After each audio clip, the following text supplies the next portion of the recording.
Hello there. In this topic, we're going to take a look at the COPA implementation in terms of what are the different tables we'll be using and how we'll be modeling our views. So the first thing is we will bring a set of tables from the SAP ERP into the HANA system. Mostly you want to bring the transaction tables in the SLT format, and if your dimensions are moving really slowly, then you can bring it through BODS.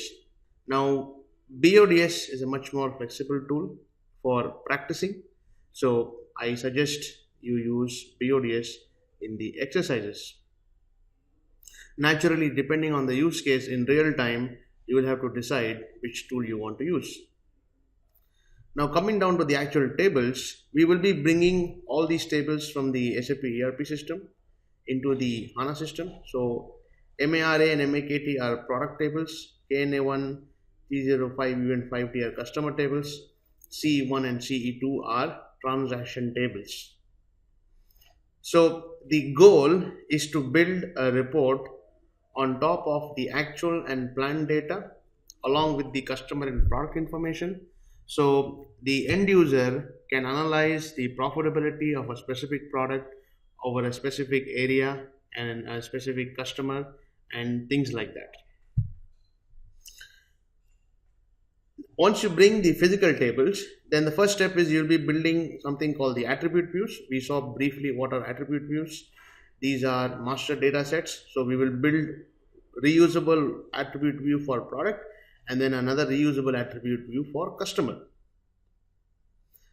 Then we will build additional things like hierarchies and calculate attributes that I have not explained here. We will do that when we are actually implementing. Once you're finished with the attribute views, then we will build analytical views. In the analytical views, we will use these two attribute views and also CE1 transaction table. So we will use one physical table and then both of these attribute views, we'll call it actual. And then we'll build another analytical view called plan. In this case, we will still use both of these attribute views, but we will use CE2 transaction table. So at the end of it, we will have two analytical views called actual and plan, and then we'll be doing various things on top of these views like calculated measures and restricted measures and other things.